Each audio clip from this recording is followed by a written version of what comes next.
Hi everyone, thanks for coming back for part 2. I'm sorry for that abrupt ending in the last one, but I was just about to go over the terms that come up in the plain text in this matrix, and that would be precious stone, wings, gold, cherub, image, holy, stood, joining, two, pillars, house, veil, rent.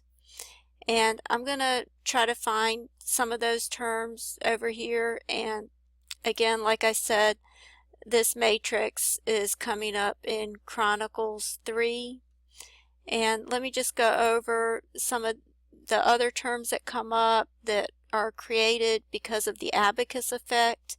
And that would be bread, grave, mount, and thresh. And I'm going to try to find those words in the matrix, and I'll just pause it as I look for the words and then I'll show them to you.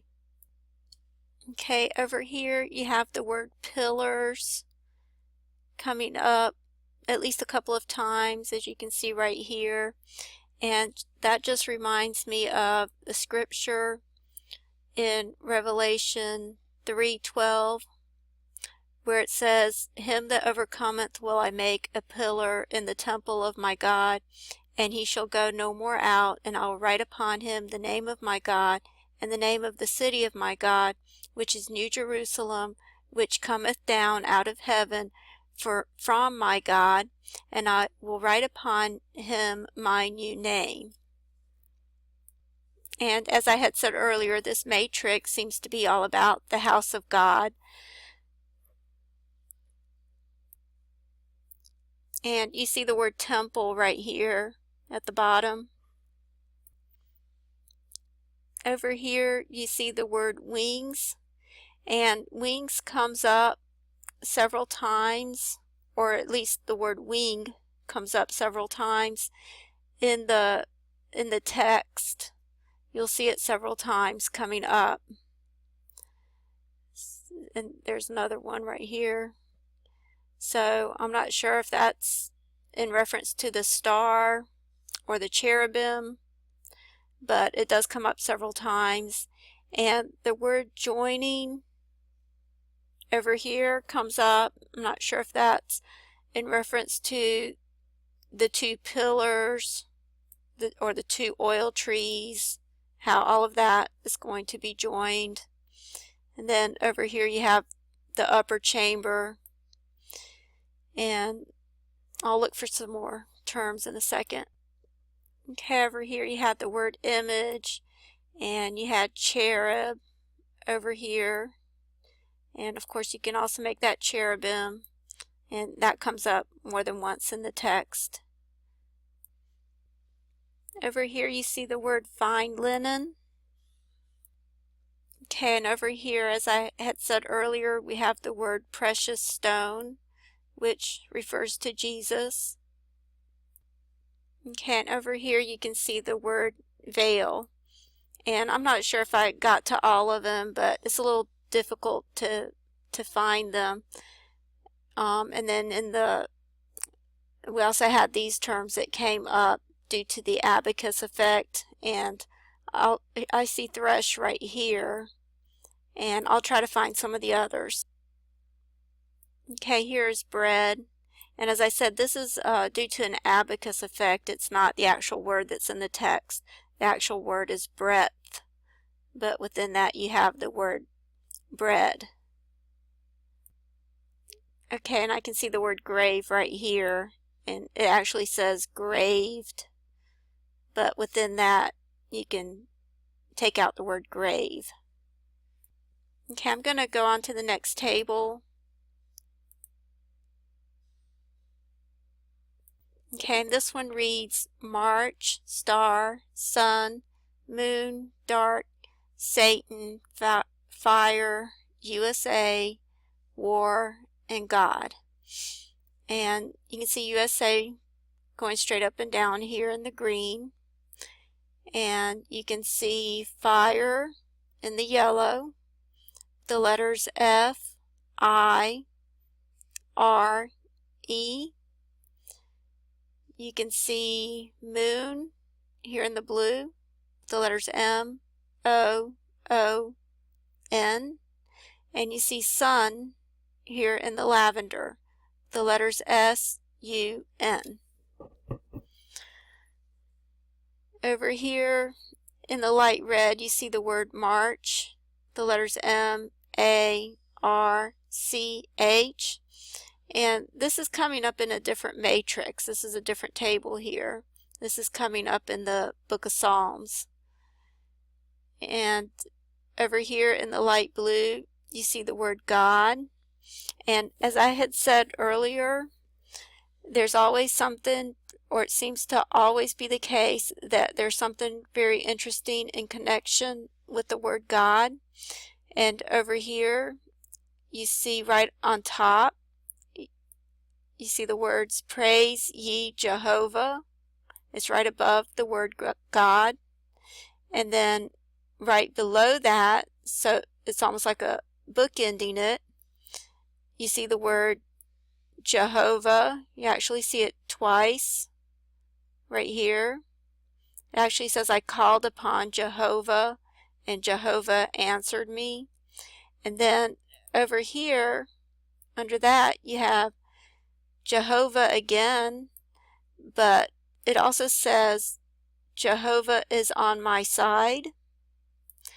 And within that, these words just seem to pop out to me. You see the words his and son over here.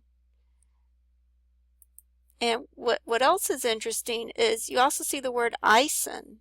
Remember Comet Ison that everyone was talking about? Like that comes up right within that text right there as well.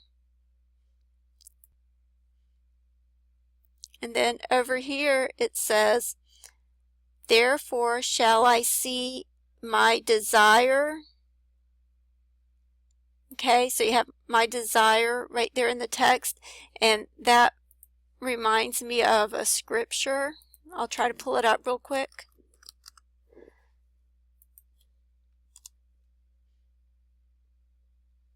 Okay, it's actually in Haggai 2, which I had talked about in my last video.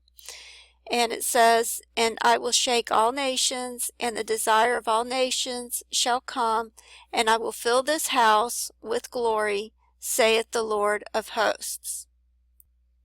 Okay, and over here in the green, you have the word Satan going down at an angle with the letters S-A-T-A-N.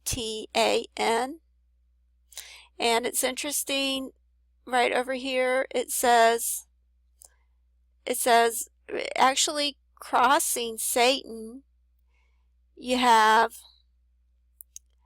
well, first it says it's better to take refuge in Jehovah than to put, and then over here, right, crossing Satan, you have the words confidence in princes, and then right after that it says all nations compassed me about, and that's what they're going to do to Jerusalem. And over here at the bottom it says, they compassed me about like bees.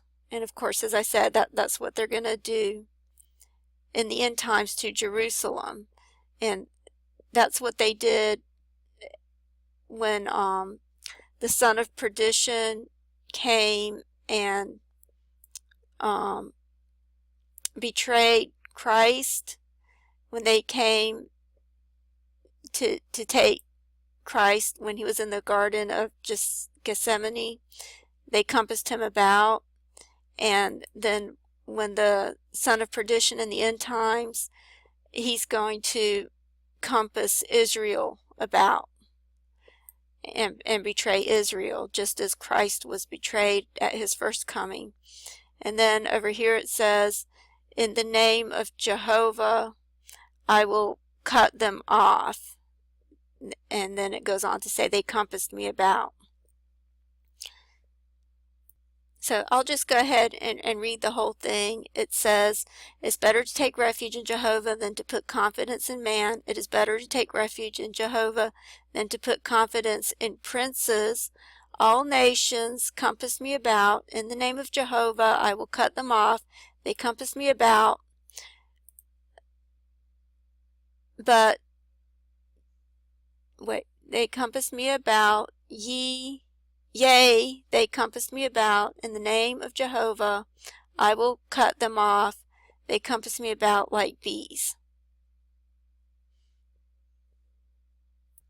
Okay, and some of the other terms that come up in this table is the word war, right here in the fuchsia, and the word dark, that's right here in the blue, the letters D-A-R-K.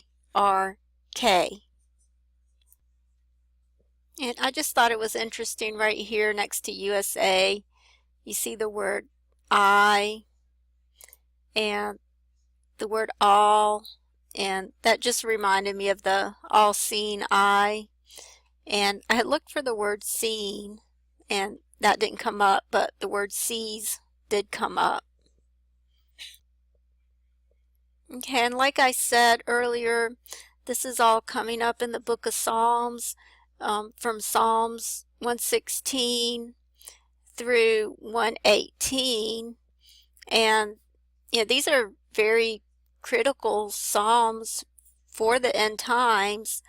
I don't know if you all know about this, or if you recall J.R. Church, how he had discovered that the Psalms are symmetrical. Psalms 111 through 118 or 19, they were all symmetrical.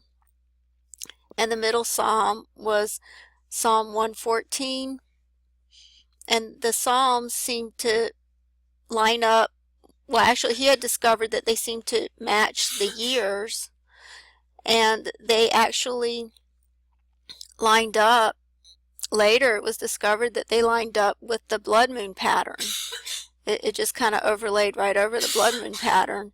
And this is the latter half of the pattern, starting from 116, going through 118, and then 118, actually 118:8 is the middle verse of the entire Bible.